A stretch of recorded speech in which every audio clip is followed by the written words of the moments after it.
Hey everybody.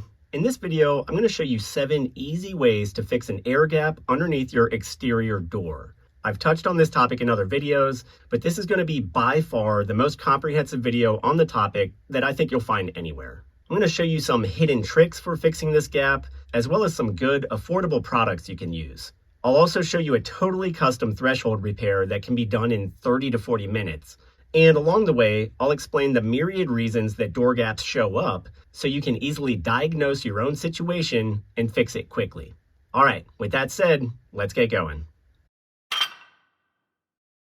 Okay, to start out, let's quickly cover the 2 components involved. First, you have the threshold, which is the hard sill that sits down on the finished floor.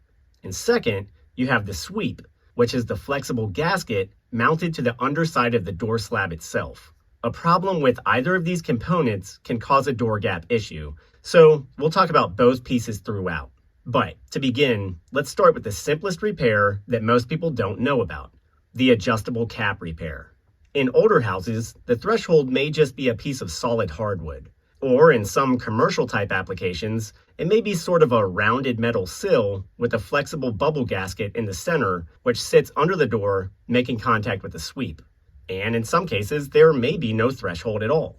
But in the vast majority of houses throughout America, the threshold will look like this: a lightly sloped aluminum or steel ramp about 5.5 inches wide with a high ridge at the back.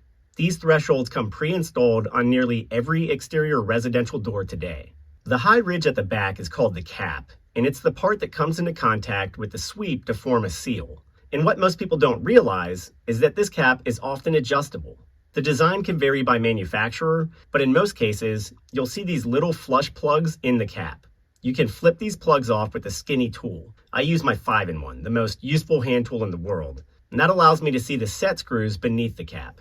These screws let you adjust the cap height. By just turning them one way or the other, you can raise or lower the cap. You see it rising here as I counter turn. And you can even set different points of the cap to different heights if your floor has somehow gotten wavy. Really, you want the cap to very lightly squish against the flexible material of the sweep.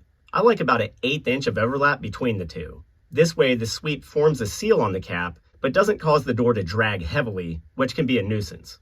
Just set it by eye, test closing the door. Then when it's at the right height, pop your plugs back in gently, and you're all fixed. Now, that's the simplest solution, but it's not always an option. As I said, some thresholds have non-adjustable caps. They're rigid. In those cases, you can't adjust the threshold, so you need to problem solve at the sweep. In some cases, the sweep has just gotten worn out. They take a lot of abuse from the simple action of the door opening and closing. They'll get ragged and sort of squished, letting in light and bugs and water. So the next solution is to just replace the sweep, and this can be very easy if you have a slotted sweep. But real quick, before we get to that, I'll mention that I'm now offering exclusive Honest Carpenter videos for free. They're quick, helpful tutorials on a range of topics, and all you have to do to get them is sign up for our mailing list at thehonestcarpenter.com. Just scroll down to the sign up box, enter your name and email address, and those videos will start coming right to your inbox, along with other great tutorials and guides like the 10 worst power tool mistakes. They're free, and you can only get them through the Honest Carpenter mailing list. So check it out.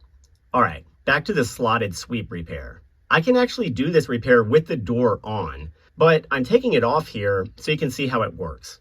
I lay the door down on its back, and we can look at the underside of the sweep. Most of these sweeps will pull off with a little pressure, or once again, I can use the 5-in-1 to separate it from the door. In either case, I work it loose, and then we can see that the sweep actually has 2 skinny fins on the back. They're pretty rigid, and they have tiny rubber barbs on them. These fins actually squeeze into 2 slots in the underside of the door. Installing this sweep is so easy. You just center it up with the door bottom, get it roughly in place, and then just press it in.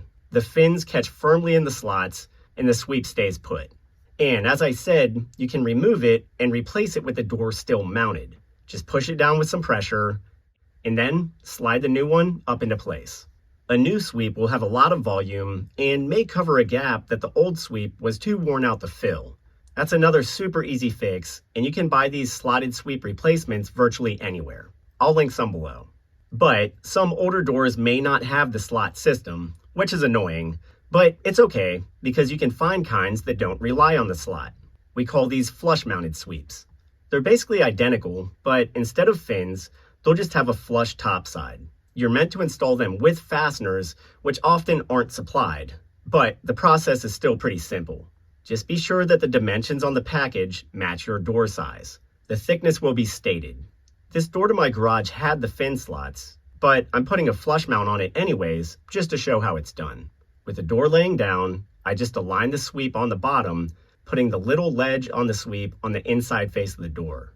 If sweeps are a little long, you may want to trim them down slightly. Just line up one end with an edge of the door, and then mark the overhang point on the other end with a pencil or a knife. Scribe that location with a square and a pencil, and you'll have your cut path. You can really cut these with any fine-tooth saw. I'm using a back saw here. A coping saw will work, and you can even do it on a miter saw if you have one. When you're through the wall, you can cut through the sweep gills with a sharp utility knife, and you'll have a clean end. To mount, make sure the ends are flush, then tape the sweep into place with painter's tape. I'm just using 1 1/4 inch exterior screws here. I drill through the door bottom with the 1/8 inch titanium twist bit. I actually have a thin steel plate on my door bottom, but I bore right through it at 4 locations. Then I drive my screws into the pilot holes. I drive them tight, and even though the screw heads project a little bit, there's plenty of space left on the sweep to pass over them.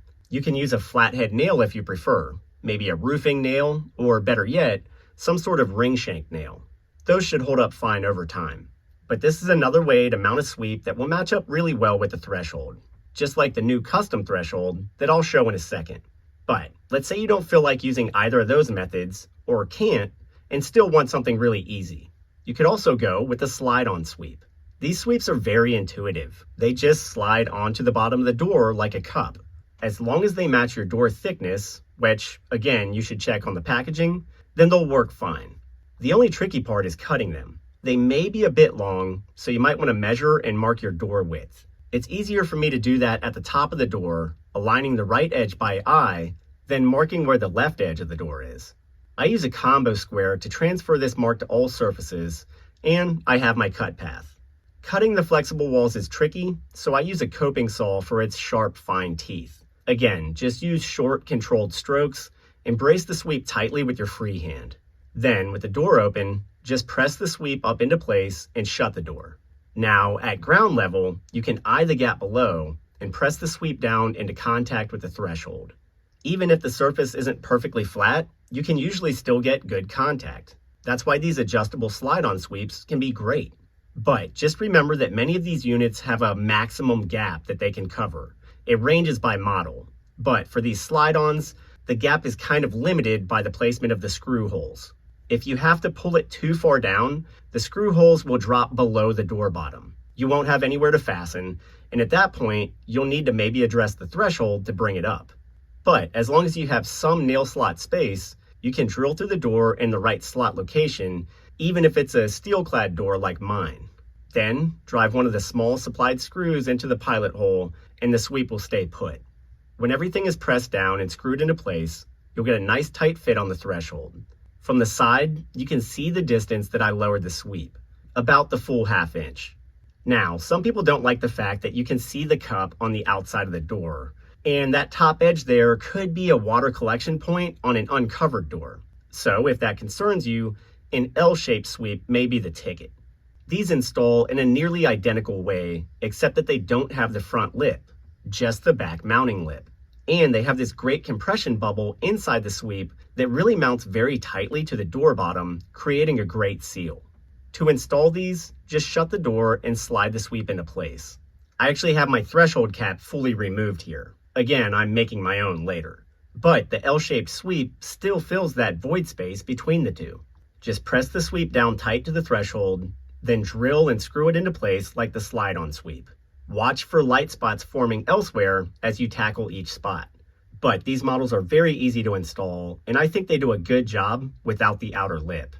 As I said though, I've got fin slots on this door. So I just cut a slotted sweep to length on the miter saw. I slowly take a bit from both ends so that the fins stay centered on the piece. Then I press the new sweep up into place with no fuss. Alright, now let's talk about my custom threshold cap repair. The cap on this garage door was in terrible shape. It was heavily bowed, and when I pried it up, I found that the adjustment screws were gone. I have no idea why someone would remove them, but they weren't there, so the cap couldn't be adjusted. Now, keep in mind, you can order replacement caps for some models, but you have to know your model, and there won't always be a match. Plus, the replacements can be kind of expensive. So I thought, what the heck, I'll just make my own cap and show you how it's done. And this is really pretty easy, so don't be intimidated by it. The first thing I did was vacuum and wipe out the old cap slot. Then I went to Home Depot, or Lowe's if that's what you have, and bought one of these oak blanks. It's 2 inches by 2 inches and 36 inches long, and it only cost about $11. I also got some spar urethane for finishing. To cut it, I just had to figure out how tall to make my cap. You can measure this from the bottom of the cap slot, or you can do what I did, which is to slide a piece of wood in, pull the door to it, and mark it by eye. Again, I'm looking for about an 1/8 inch of overlap between sweep and cap. So you'll see how my mark is a little higher than the lowest sweep gills at the back. You really have to cut this with a table saw, or have someone cut it for you. But I set my blade at my marked distance, locked it there, and ripped my 2x2 piece to this height. Then I measured the width of the cap slot. It was right about 15/16. So I laid the new piece on its side and ripped it to 15/16. I wound up with a piece slightly taller than it is wide. I had to trim the length just a bit on the miter saw to make it fit, but I could then drop it into the cap slot and pull the door shut. I really got a good seal across the top of the piece. You can see where the front gill overlaps the oak. I wanted it to have a smooth, easy action though, and not tear up the rubber, so I rounded down the sharp top edges with 120 grit on my palm sander. That made the profile nice and soft. And when I popped it back in place, the door action was even smoother. Now I just needed to weather seal it and mount it.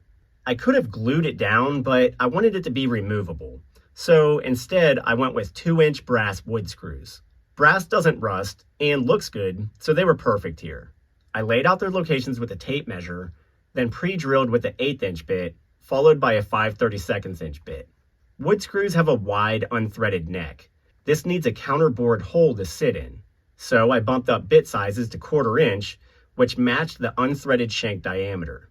I just drove this down about 5/8 of an inch. You can mark your drill bit with tape for reference, but I just did it by eye. Then I had to countersink the holes for a very large screw head, about a 1/2 inch wide. I did this slowly, gauging the screw head diameter by eye. Then I vacuumed again and test drove my screws. They seated really well, with the heads just a shade below flush. Everything was extremely stable, and the door still worked great. So to weather seal the cap, I removed it and sprayed it down with a few coats of spar urethane. This is water protective and UV protective, so it's great for exterior wood applications. After a couple drying cycles, the cap was ready. I popped it in, screwed it down one last time, and had a great weather-sealed new cap that worked perfectly. I could even seal the little gap between the aluminum and the cap with something like Lexel or DAP Clear, but I don't think it'll really be necessary. The outer flange of the sweep will deflect most water, and the rest I think will dry out easily. So that's the custom cap, which I think anybody with access to a table saw can make for about $26, including the wood, the screws, and even the spar urethane, of which you'll have plenty left over. And now my problem back here is solved. But for the 7th fix, I'll point out that if for whatever reason these other fixes won't work for you, you can still use screw-on door sweeps. These units are just a screw flange with a flat rubber sweep below. You can cut them to length with a hacksaw and a knife and screw them right to the back of the door. They'll press against the inside of the door and down onto the threshold. It's easy to set the height and screw them in with a little assistance from tape. I actually did a whole video on that because it was the only thing that would work for my old steel shop door, so check that out if you like. They're not the best sweeps, but they'll work in a pinch, and you can replace them easily. And if you still have pinholes of light down at your bottom corners, be sure to check out my video about door wedges. They're outrageously easy to install, no tools required, and they'll fix that pesky corner light gap in seconds. But that's 7 solutions to your door gap issue. I hope they were helpful and that one or more of these will serve you well in your home. I'll link some tools and products down below, and be sure to drop us a comment letting us know your opinion of these repairs. As always, thanks for watching everybody, and I hope you'll consider subscribing. I'm Ethan James with TheHonestCarpenter.com. I'll see you next time.